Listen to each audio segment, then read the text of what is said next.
On these Marco Ultra M Series soot lamps, if you were going to work on the slit system underneath, or if you needed to remove the tower illumination part of the slit lamp, you would have to take the covers off, and the way to do that is there's 2 screws, one on each side, underneath. You'd have to take off this cover.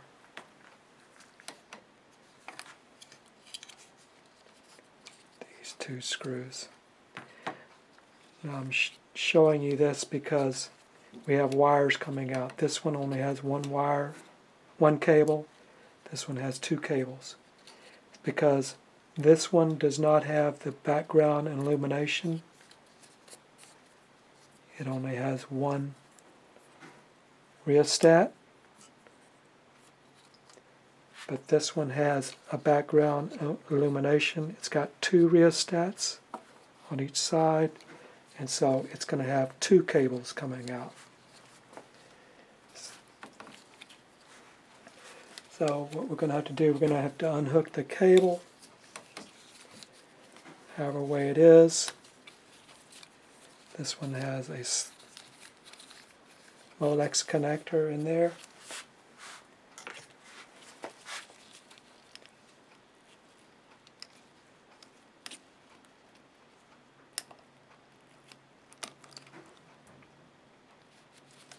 Fold it out.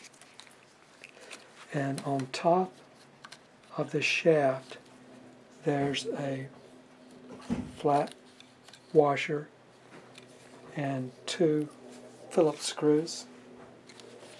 I'll have to remove those.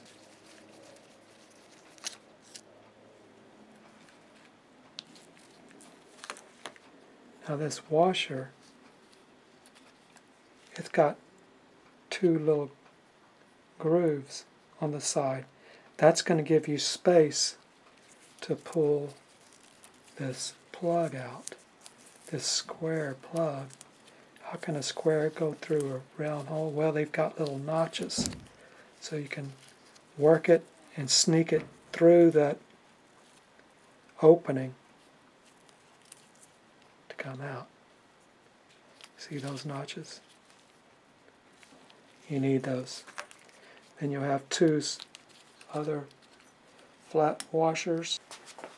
You need a razor blade to get to them.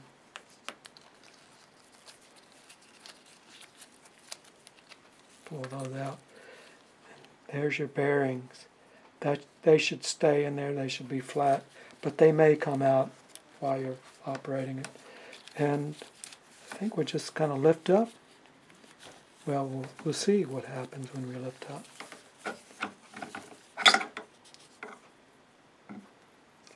Okay. Pulling the cable through. And now we have removed our upper slit assembly, light assembly. Now, if we're going to go deeper, we're going to have to remove the upper prism light assembly section, and we'll have to take it apart.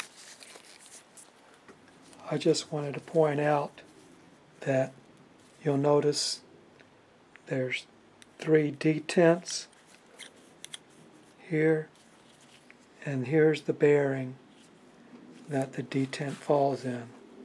There's a spring and a bearing, so you don't want to lose those.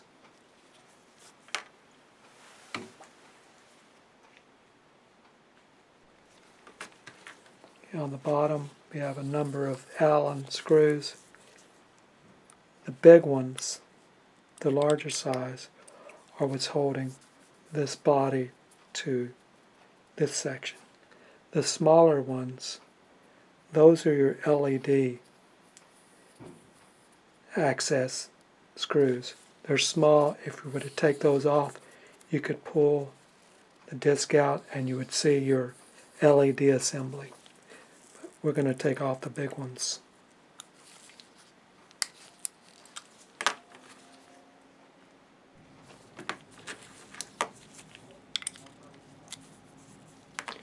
Okay, I've removed the 3 Allen screws. They have washers on them.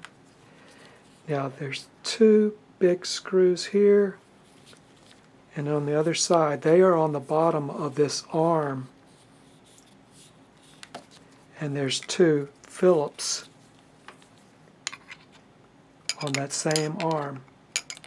These are on the top, these are on the bottom. If these are really tight, you may have to get something to, like a punch, to help make them loosen. And one way I do it, just put it in an area where you can make an indentation, and then keep hitting that spot to begin to loosen the nut.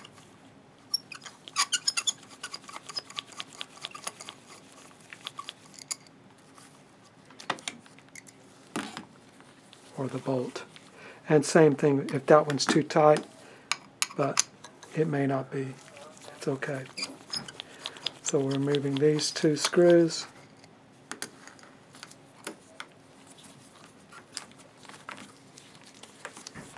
And these 2 screws on top of the same arm, this arm.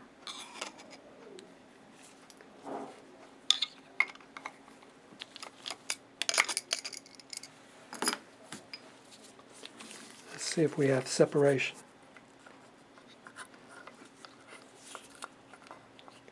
Okay, we have separation. There's the LED. If you wanted to take it out, the 3 smaller Allens, you could take this out. It's just a wire connected to this little circuit board that we unhooked. The cable that was coming out of here was going to that, and that's what powers your illumination, your main illumination. Okay, have this section. Looks like that just comes off there. Okay, now we have our main body. Be careful when you're putting it back together that this little nylon washer goes back in this area.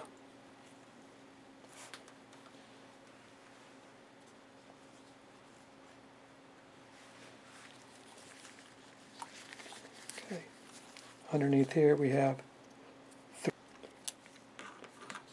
remove those 3 Phillips.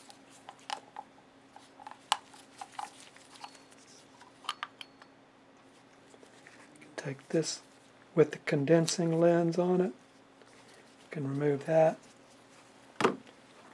And now we're getting deeper and closer to our slits. There's our slits in there. And that's what we're going to try to get to. This ring right here, and then the gear behind it, the cam behind it. So, to get deeper into here, we're going to have, there's 4 screws. You can get to 2 of them, but the other 2 you can't, because your filter will and your iris, they call this the filter plate and the iris plate, but I would call it a filter disc or wheel and diaphragm plate. But we're going to have to get those off. So there's a little E clip right there that we're going to have to remove. Okay. Now when you're taking these off, you can move arm over and pull out. There's going to be a brass washer on each side. If it doesn't come off easily, it could be because this washer's hindering it. So remove that washer, and it may come off easier. So be careful where you lay this. If you can see, I've already gotten some dust on there. So I'm going to place this in a bag. I'm going to turn it like this. I guess it wouldn't matter. I'm going to put it underneath here so dust will not be getting to it while I'm working on it. Okay, there's our other brass washer. Pull the other catch out of the washer off, holding the arms and pulling straight out.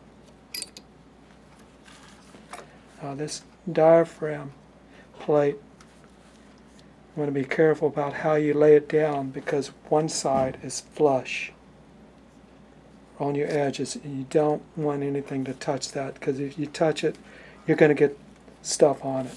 So I'm going to put it also in the bag, but I'm going to lay it so that it's not laying flat on the ground. I'll put something in it to keep it up. Yeah. Oh, no. There.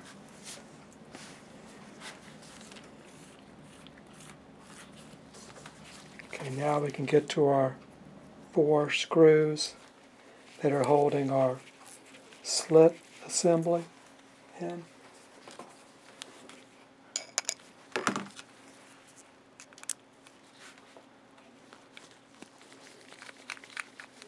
One, two, three, four. It's the 4 corners outer screws, not this other stuff. Okay, I've removed the 4 screws. Now we should be able to pull this out, straight out.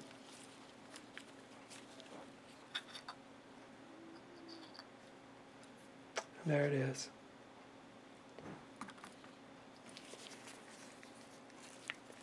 And there's our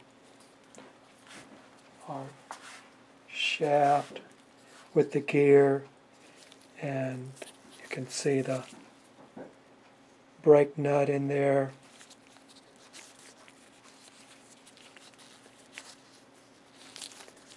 But we've already dealt with that. And this could be the culprit of your slit issues. Whether it's tight, it's too hard, or it's too easy. Could be because the grease between this cam and this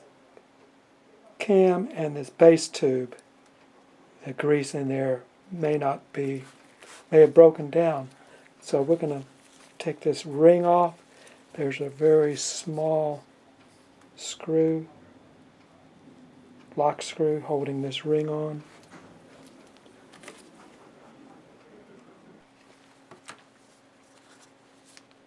Now this screw may have some kind of Loctite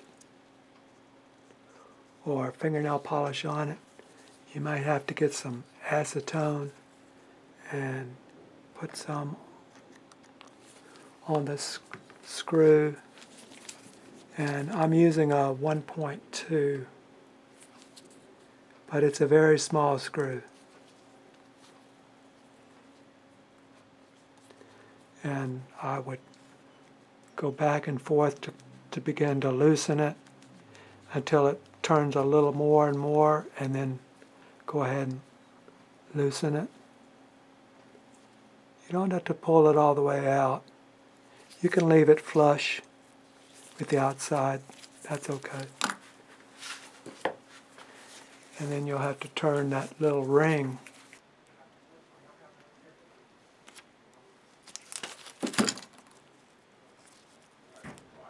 Finally get it loose. Go ahead and take that ring off. Be careful not to lose that Allen, that safety lock screw.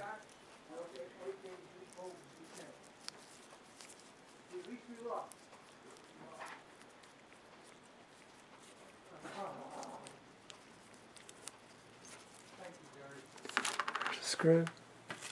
I'm going to cover up these teeth that have grease on them, just to, you can use the same grease, it's probably okay. But I just don't want to get it all over me. It's okay. Now we could just pull the cam out.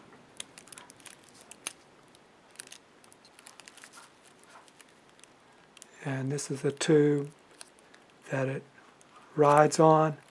That needs to be cleaned.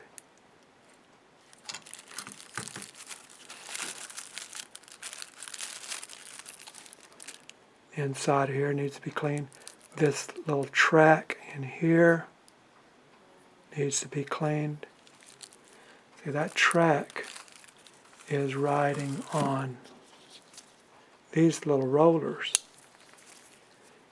And as it goes around, it pushes them out further, and that operates your slits.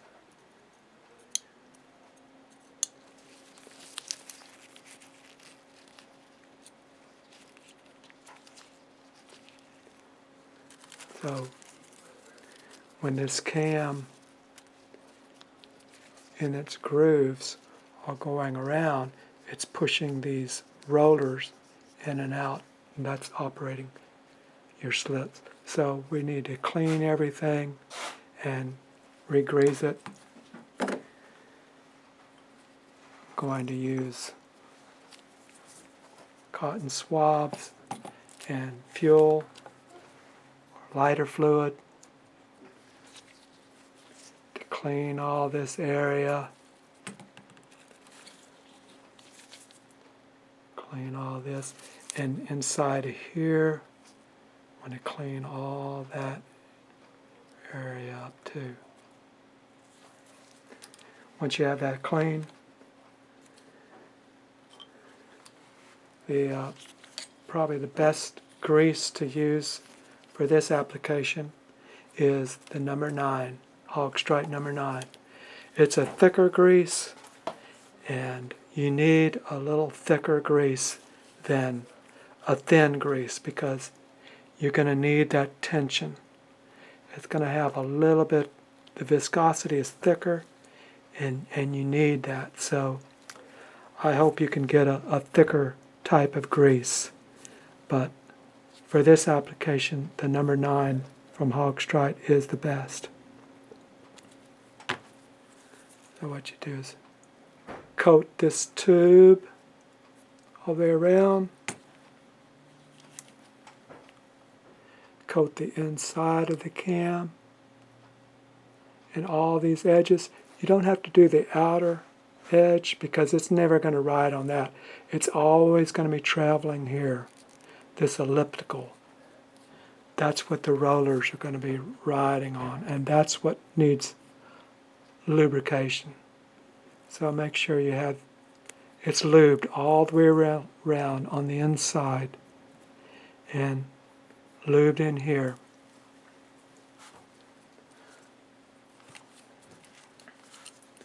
Once you have all that, you can check the movement of your slits.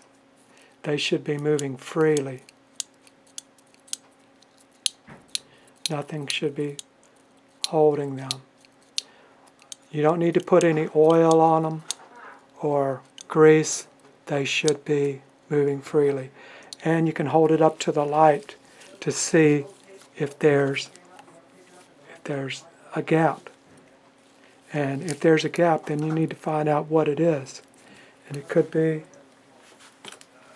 that your spacers in here, these little rail guides, aren't right. One might be very tight and the other one's very loose, but it would be good if you could get all these, and you can push them.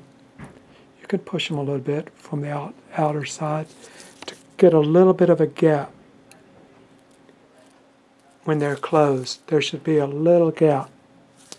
So they travel all the way out to the outer ends of the guide. But when they go in, there should be a little gap. And if there's no gap, then push these in a little bit to create. And if there's equal gap, then that's good. And they should be moving freely. If they don't, then something's not right. You may have to loosen just one side, whichever one is binding. It's possible that your guides have gotten too tight or something. But then tighten everything back up. And see, this little spring is what pushes them closed. Make sure that's on there. After you've got it all lubed up, it's time to put it back together.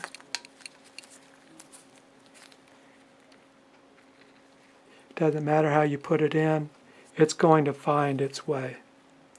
If you put it in like this, then you have the smallest edge, and they should fall into place. And just work it back and forth once you have it in place.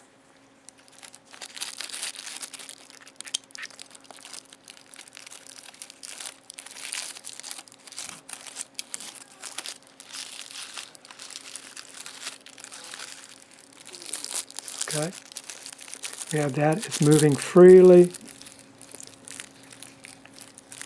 and quietly. It's flush. Now we could put our ring back on.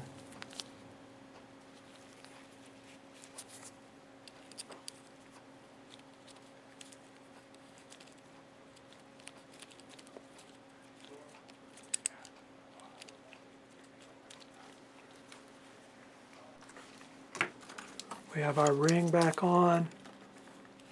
Snug it to make sure it's on there tight. Tighten our lock screw back up.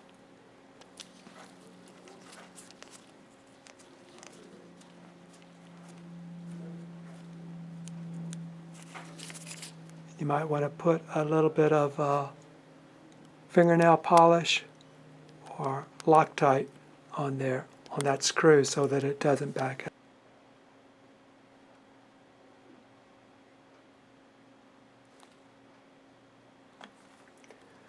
Okay. We have a little bit of fingernail polish on there. We're going to have a final check. Make sure it's operating smoothly. While you're here, you may want to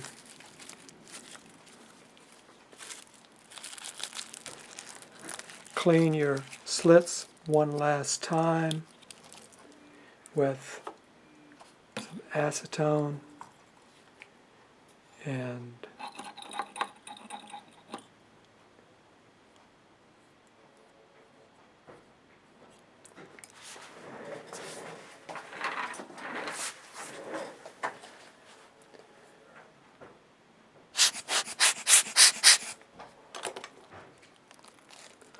hold it up to the light to verify that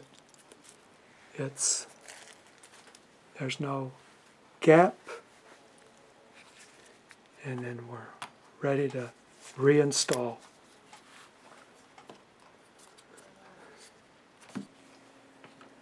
When it's time to reinstall, if you're wondering which way does it go in, if you will notice, you've got 3 holes on the next plate that's got the opening. Well, you know the opening is going to go here. And so you see the 3 holes here, 3 holes here, the opening, is going to go the side where the shaft axle is. So we replace it.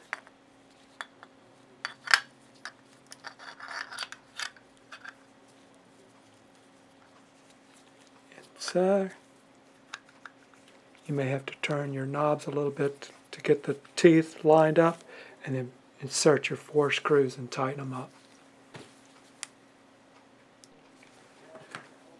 Got our 4 screws in. Now we're going to put our iris diaphragm plate back on. Move these arms out of the way.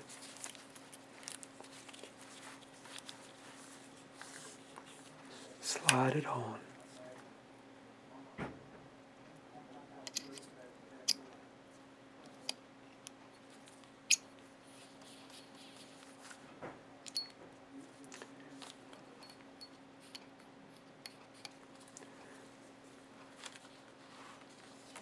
Put our first black brass washer in place,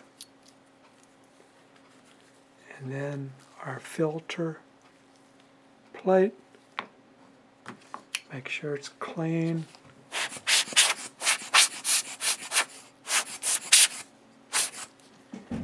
You may want to clean it with Windex to make sure that blue filter is clean. Fold your arm over, slide that on.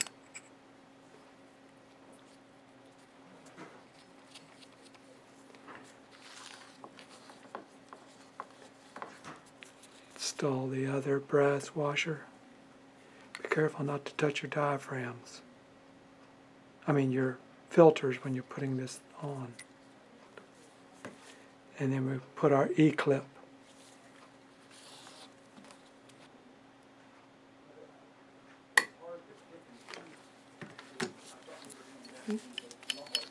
Everything's running. Everything's in correct alignment. Things are stopping when they need to.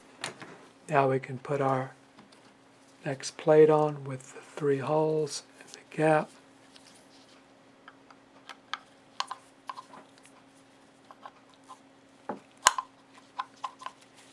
Install the 3 screws. Got our 3 screws in. Now we're going to line up these next 3 holes with the bottom plate. 1, 2, 3. This is going away from the axle.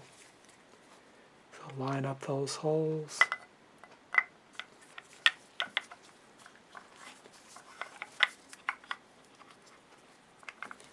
Install those 3 screws.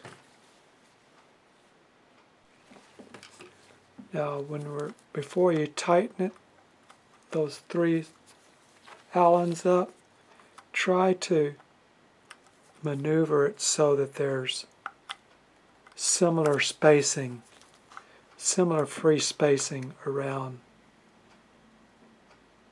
so that you have it as near center. The gap around each screw is about the same. That's going to be about the best we can get. And then you can tighten those Allens. That will help to, if there's any kind of centering going on, at least we'll know we've got it the best we can.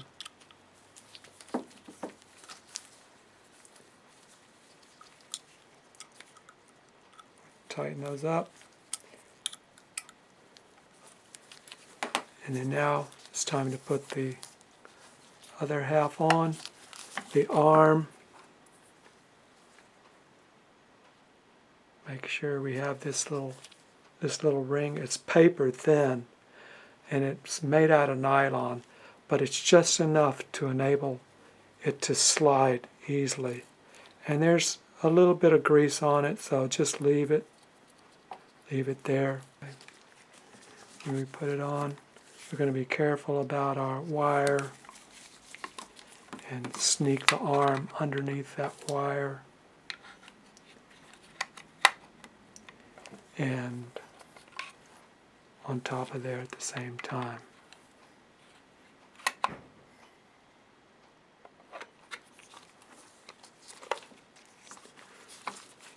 Okay. We're going to put a couple screws in here, and we'll leave them loose so that we can line up the other two screws there, get everything started before we tighten it up.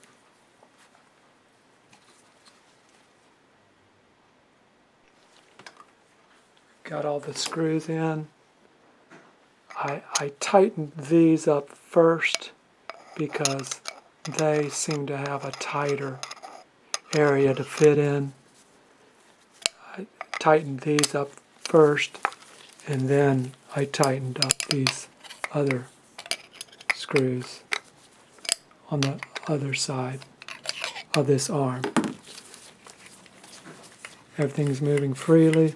Now we're going to reinstall, run our wire through here. Pulled our wire through here, and remember we have our spring and bearing are still in place. Make sure they're still in, and looks like we have bearings there and bearings here.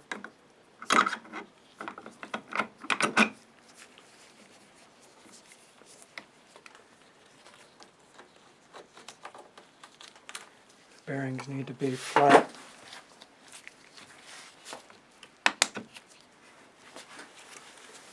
They should be flat. Make sure they're flat. And then we're going to put in our two thin washers, and then this one with the grooves so that we can work our wire through there again.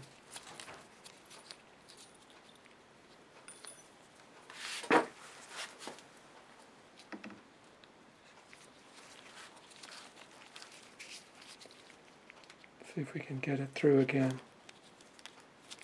It goes through. Nice. Try to line up all our washers and put our two screws back in.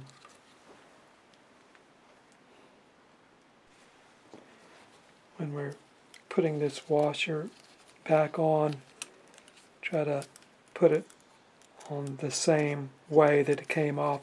You can tell where the screws were, and it looks like it curves up, is concave up. So make sure everything is tucked in underneath there, and then we'll put our cable back on.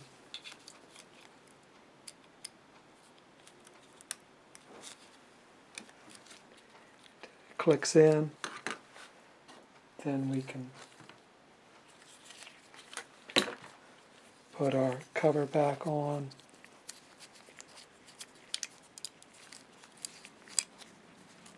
Got those two screws. They're not that easy to put in, but you just have to get them in. And be careful as you're putting the cable. Maybe fit it down in here so that when you're putting this cover on, you're not going to be binding on the wire. You're going to tuck this in here. Tuck this wire in here. And if you had two cables, you would try to tuck the other cable on this side. So we only have one, so we're going to try to tuck that cable into here as we're putting our cover on.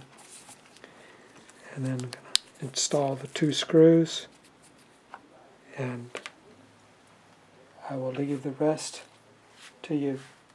And then check it, and as you're looking through your binoculars, see if that helped. And if you have already, you may not even have had to mess with this. Your whole issue might have been your slit, the grease on your slit assembly. That needed to be changed. And if you used number 9 grease and cleaned it and relubed it, that may have solved any type of slit issues that you had as far as opening, closing, the right tension, and but you may have also need to tweak it by your access hole through here, the brake nut. We've already gone through this axle shaft assembly and done that, so it should be good. It should hold. When you turn, it shouldn't move. It should just stay right where it's at. Hopefully it will. Hopefully that works out for you. If it doesn't, you may have to adjust your lock a little more, and until it's nice and tight, and be sure everything is tight when you're screwing on your brass spacers on here, and leave a little gap. Remember, a little bit of gap between your knob and your flange. Hope that works out for you. If you wanted to see a little diagram of things, this is out of this diagram.